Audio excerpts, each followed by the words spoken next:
और चलिए अब आपको सीधी तस्वीरें दिखाएंगे जोधपुर के भोपालगढ़ से, जहां पर गृह मंत्री अमित शाह पहुंच चुके हैं। मंच की तस्वीरें टेलीविजन स्क्रीन पर आप देख पा रहे होंगे। इसके अलावा ये तस्वीर जरा देख लीजिए कि बड़ी संख्या में लोग यहां पर पहुंचे हैं और गृह मंत्री अमित शाह पहुंचे हैं भोपालगढ़ जोधपुर। और जानकारी दे दें कि कुछ ही देर में गृह मंत्री अमित शाह इस विशाल जनसभा को संबोधित भी करेंगे। अपने प्रत्याशी के पक्ष में वो माहौल बनाने की कोशिश करेंगे। तो खास तस्वीरें यहाँ पे निकल कर आ रही हैं और ये तस्वीरें बहुत ज्यादा खास इसलिए हो जाती है क्योंकि जोधपुर में पहुंचे हैं, सूर्य नगरी में पहुंचे हैं गृह मंत्री अमित शाह।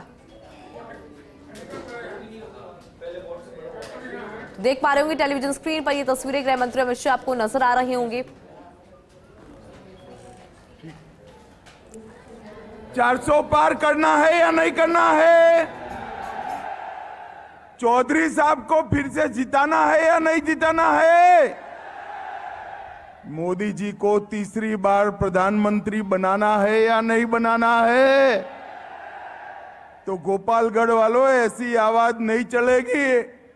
भोपालगढ़ वालों, दोनों हाथ उठाओ, उठाइए दोनों हाथ, विजय के संकल्प की मुट्ठी भींचिए और प्रचंड आवाज से बोलिए, भारत माता की, भारत माता की, जय श्री राम, जय जय श्री राम।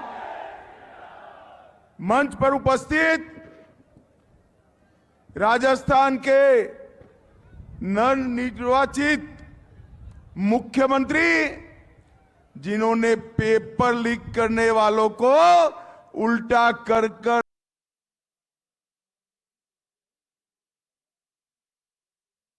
तो देखिए, आपने गृह मंत्री अमित शाह को सुना और 400 पार की बात वो यहाँ पर कर रहे थे और कह रहे थे कि 400 पार इस बार करके दिखाना है। और देखिए, कुछ ही देर के अंदर आप देख पाएंगे कि किस तरह से अपने पक्ष में वो माहौल बनाने की कोशिश करेंगे, क्योंकि भोपालगढ़ में फिलहाल मौजूद है गृह मंत्री अमित शाह, जोधपुर की धरा पर मौजूद है और खास तस्वीरें आप तक हमने पहुंचाई। नवनिर्वाचित मुख्यमंत्री, जिन्होंने पेपर लीक करने वालों को उल्टा कर सीधा करने का काम किया है, ऐसे भजनलाल जी, हमारे अविनाश गहलोत जी, जोराराम कुमावत जी, ओटाराम देवासी जी, जोगेश्वर गर्ग जी, राजेंद्र गहलोत जी, मदन राठौर जी, और जिनको जिताने की अपील करने के लिए मैं आया हूं, ऐसे हमारे प्रत्याशी पीपी चौधरी जी। आगे आओ पीपी चौधरी, जोरदार ताली बजाओ चौधरी साहब के लिए। और भोपालगढ़ में आए हुए प्यारे भाइयों, बहनों, माताओं और मेरे जिगर के टुकड़े जैसे युवा मित्रों, आप सभी को नमस्कार। भाई और बहनों, पहला तो मैं भोपालगढ़ की जनता का बहुत बहुत धन्यवाद करना चाहता हूं। मुझे बैठ जाओ भाई, सेट कर बैठ जाओ जरा। मुझे एयरपोर्ट पर बताया कि पेंडाल उड़ गया है। पेंडाल यहां उड़ा, मेरे होश वहां उड़ गए। मैंने कहा, इतनी चिलचिलाती धूप में पेंडाल के बगैर कौन बैठा होगा? मगर मेरी माताओं, बहनों, भाइयों, आप सभी को धन है, नरेंद्र मोदी के लिए आप सब लोग खींचो खींच भरकर बैठे। इसीलिए मैंने भजनलाल जी का भाषण भी टलवाया है, स्वागत भी टलवाया है, और मैं भी थोड़ा ही बोलकर बंद करने वाला हूं, क्योंकि भोपालगढ़ वाले हैं ना, अरे सुनो यार, भाषण तो वहां देना पड़ता है जहां समझने में देर हो। भोपालगढ़ वाले तो इशारा समझने वाले लोग गए, है ना भाई? जरा जोर से बोलो, है ना? तो भाई और बहनों, सबसे पहले मैं देवी सुंधा माता, आशापुरा माता, सारणेश्वर महादेव, भगवान ऋषभदेव, और श्री आई माता मंदिर को प्रणाम कर कर राजस्थान में आया हूं, जिन्होंने हमारे संघर्ष को चार चांद लगाने के लिए महाराणा होने के बावजूद जंगल में घूमना पसंद किया। ये वीर महाराणा प्रताप को प्रणाम कर कर मेरी बात करना। ठाकुर कुशाल सिंह जी, जिन्होंने 1857 की क्रांति में देश के लिए अंग्रेजों से लोहा लिया, ठाकुर कुशाल सिंह जी को भी प्रणाम कर कर बात करना चाहता हूं। भैया, ये पाली जो हमारा है वो कपड़ों पर प्रिंटिंग और टेक्सटाइल के लिए बड़ा मशहूर है ना? अब मुझे बताओ भाई, बाजार में कपड़ा लेने जाते हो, चाहे पगड़ी हो या धोती हो, कपड़े को ढंग से देखते हो ना? देखते हैं या नहीं देखते हैं? अरे जोर से तो बोलो, देखते हैं या नहीं देखते हैं?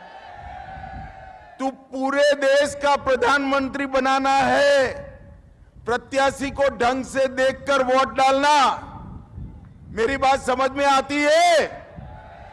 दो लोग हैं, एक और 23 साल से वैकेशन करे बगैर भारत माता की सेवा करने वाला नरेंद्र मोदी है, और दूसरी ओर हर 3 महीने में थाईलैंड विदेश में वैकेशन करने वाले राहुल बाबा है। मुझे बताओ भाई, किसको देना चाहिए? अरे जोर से बोलो, किसको लेना चाहिए? भाई और बहनों, दो तरफ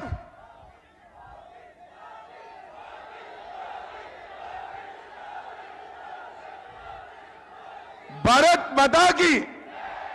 भाई और बहनों, मुझे आता था तब एयरपोर्ट पर बताया कि बहुत गर्मी का ग्राफ ऊपर जा रहा है।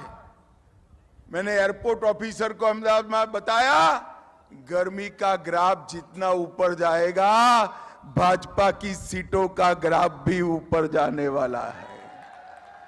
पहले चरण के मतदान में देश भर में बम्पर वोटिंग हो रही है, और जो जाता है मोदी मोदी के नारे लगाते हुए बाहर आता है। भाई और बहनों, गत चुनाव में आपने 303 सीटें दी थी, और इस बार मोदी जी ने कहा है कि क्या होगा? क्या होगा? क्या होगा?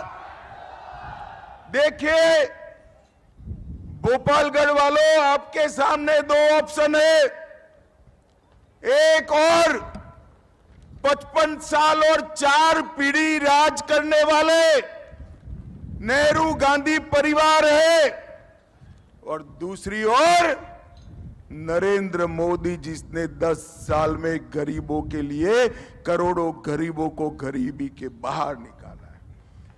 एक और 12 लाख करोड़ के घपले, घोटाले, भ्रष्टाचार करने वाली कांग्रेस पार्टी है, तो दूसरी ओर 23 साल में जिस पर 4 आने का भी भ्रष्टाचार का आरोप नहीं है, ऐसे नरेंद्र मोदी। एक और 10 को तक सिर्फ गरीबी हटाओ का नारा देकर सत्ता का सुख भोगने वाली राहुल बाबा एंड कंपनी है, और दूसरी ओर 1 दशक में 25 करोड़ गरीबों को गरीबी रेखा के बाहर निकालने वाले नरेंद्र मोदी है। एक और हर 3 महीने में छुट्टी में विदेश जाने वाले गांधी परिवार के शहजादे राहुल बाबा है, और दूसरी ओर 23 साल से दीपावली भी छुट्टी लिए बगैर सरहद पर जाकर जवानों के साथ मिठाई खाने वाला नरेंद्र मोदी है। एक और 10 साल के अंदर आतंकवाद, नक्सलवाद को चरम सीमा पर पहुंचाने वाली कांग्रेस पार्टी है, और दूसरी ओर 10 साल में आतंकवाद को खत्म करने वाला नरेंद्र मोदी है। देश की जनता ने बहुत अच्छे तरीके से तय किया है कि इस बार कोई गलती नहीं करनी है, किंतु परंतु नहीं, अब की बार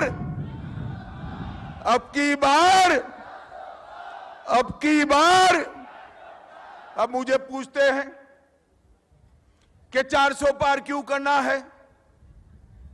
मैं उनको बताता हूं, नरेंद्र मोदी जी चाहे ओबीसी हो, एससी हो, एसटी हो, आरक्षण के सबसे बड़े समर्थक नरेंद्र मोदी हैं।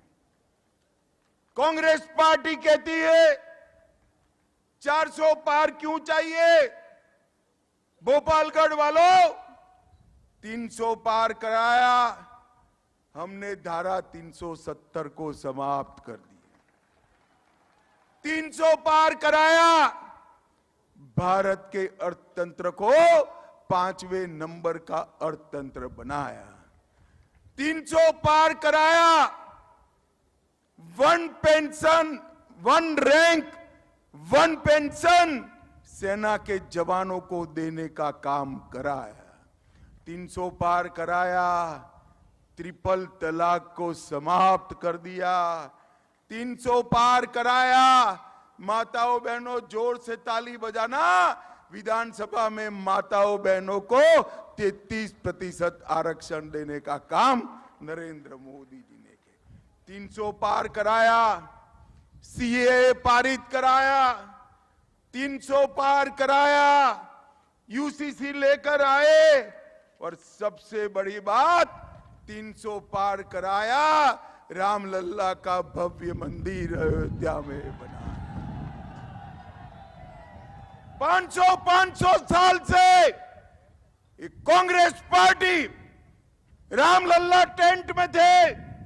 आजादी मिली तब से उनके माथे पर लकीर नहीं खींचते। भाई और बहनों, सालों तक रामलल्ला को टेंट में बिठाए रखा। राम जन्मभूमि का केस लटका कर रखा, अटका कर रखा, भटका कर रखा। मोदी जी को दूसरी बार प्रधानमंत्री बनाया, एक ही झटके में केस भी गया, भूमि पूजन भी हुआ, और रामलल्ला का प्राण प्रतिष्ठा भी हो गया। और 500 साल के बाद हमारे रामलल्ला ने अपना बर्थडे नए मंदिर में बनाने का काम किया। भाई और बहनों, एक कांग्रेस पार्टी जब निमंत्रण मिला प्राण प्रतिष्ठा महोत्सव का, उसमें भी नहीं गए। उनको डर लगता है इनकी वोट बैंक से, माइनॉरिटी की वोट बैंक से डरते हैं। भाई और बहनों, हम नहीं डरते हैं। न केवल राम मंदिर, काशी विश्वनाथ कॉरिडोर, महाकाल कॉरिडोर, सोमनाथ का मंदिर सोने का बन रहा है, और इसके साथ साथ काली माता की शक्तिपीठ बनाने का काम भी नरेंद्र मोदी जी ने किया। मुझे बताओ भाई, पाली भोपालगढ़ वालों, कश्मीर हमारा है या नहीं है? सब लोग बोलो भाई, है या नहीं? एक कांग्रेस पार्टी के अध्यक्ष कहते हैं राजस्थान वालों का कश्मीर से क्या लेन देन। अरे खड़गे जी, इतिहास उठाकर लिख दो।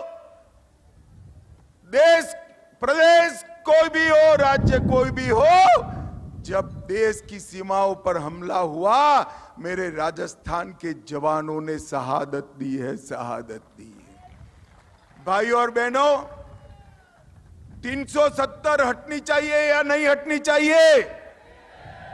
जोर से बोलो, हटनी चाहिए या नहीं हटनी चाहिए?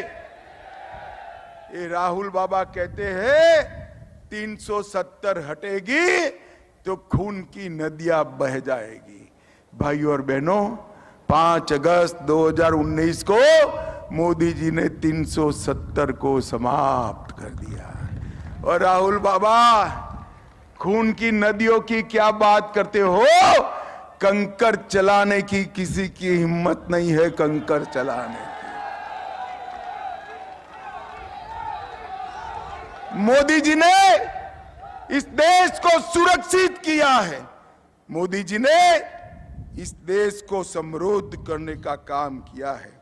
और भाइयों और बहनों, सबसे बड़ा काम मोदी जी ने किया है तो मेरे पिछड़े समाज के सभी भाइयों बहनों को सम्मान देने का काम नरेंद्र मोदी जी ने किया है।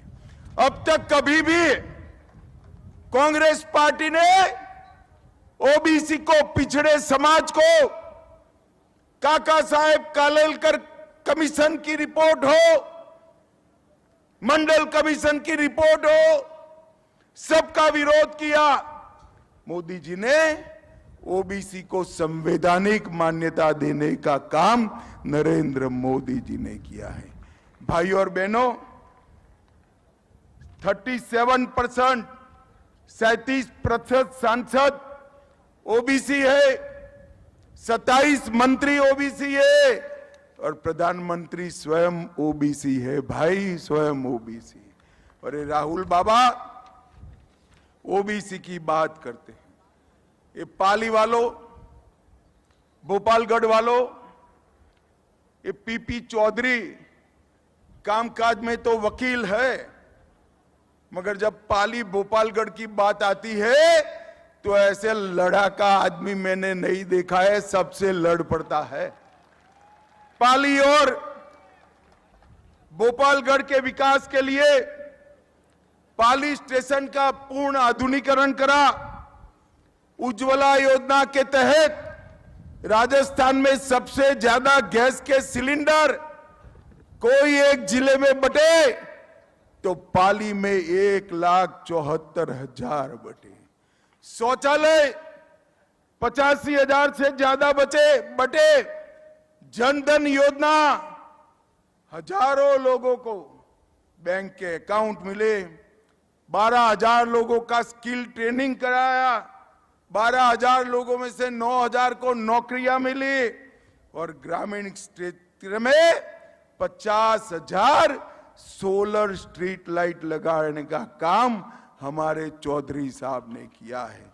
भाइयों और बहनों, मोदी जी ने गरीब को गैस दिया, गरीब को घर दिया, गरीब को बिजली दी, गरीब को शौचालय दिया, गरीब को 5 लाख तक का स्वास्थ्य का पूरा बीमा दिया और गरीब को 80 करोड़ गरीबों को प्रति व्यक्ति प्रति माह 5 किलो अनाज फ्री ऑफ कॉस्ट देने का काम नरेंद्र मोदी जी ने किया है। भाइयों और बहनों, आज मैं यहां आया हूं तब राजस्थान के नेता अशोक गहलोत जी को भी पूछना चाहता हूं।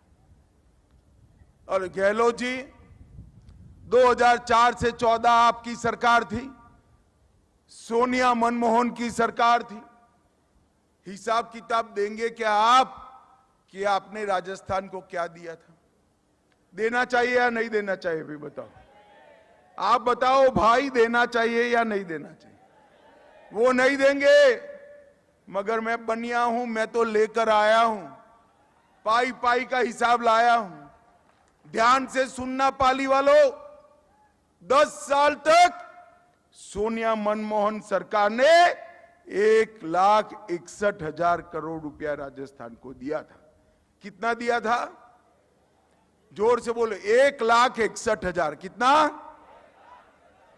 और मोदी जी ने 1,61,000 करोड़ के सामने 6,24,000 करोड़ रुपया राजस्थान को देने का काम।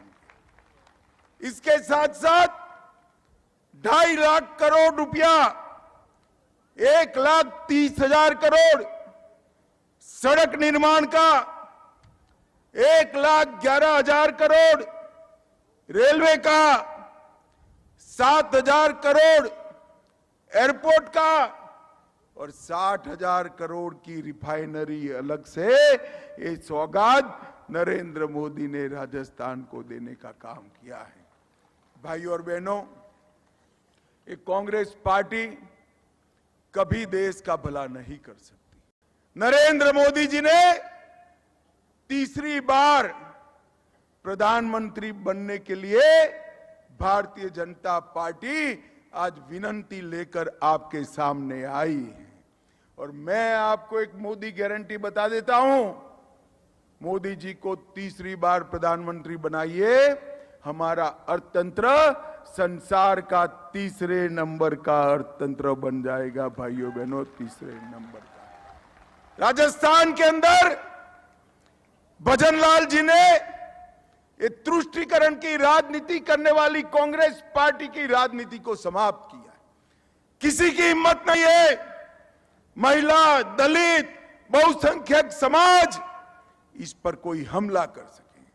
और सबसे बड़ी बात थी, 24 बार पेपर लीक हुए थे, भजनलाल के एसआईटी बनाते ही पेपर लीक करने वाले पलायन कर गए हैं, पलायन कर गए हैं। भजनलाल जी ने पेट्रोल और डीजल के दाम कम किए, एमएसपी को बढ़ाने का काम किया और कई सारी मोदी गारंटियां एक कम समय के अंदर भी पूरी करने का काम भजनलाल शर्मा ने किया है। भाइयों और बहनों, मैं आज इतना ही कहने आया हूं। हमारे नेता पीपी चौधरी जी को, उनके आगे आओ चौधरी साहब, उनके नाम के सामने एक कमल निशान है। इस पर जो बटन दबाएंगे वो सीधे सीधा नरेंद्र मोदी को प्रधानमंत्री बनाएगा। मुझे बताओ पाली वालों, कमल के निशान पर बटन दबाएंगे? पक्का? वादा? आपकी गारंटी है? मगर देखो भाई, जैसे वैसे नहीं दबाना है। कमल के निशान पर बटन इतने गुस्से के साथ दबाना कि बटन तो भोपालगढ़ में दबे, करंट इटली में लगे। दबाएंगे? चौधरी साहब को जिताएंगे? 400 पार कराएंगे? मोदी जी को प्रधानमंत्री बनाएंगे? तो दोनों हाथ उठाइए,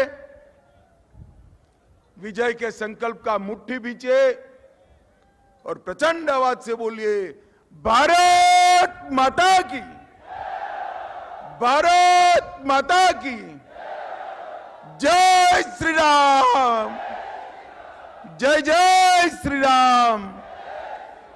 फिर से एक बार इतनी कड़ी धूप में बैठा रहने पड़ने के लिए और आप बैठकर हम सबको सुने, आप सभी का हृदय से बहुत बहुत धन्यवाद, आभार।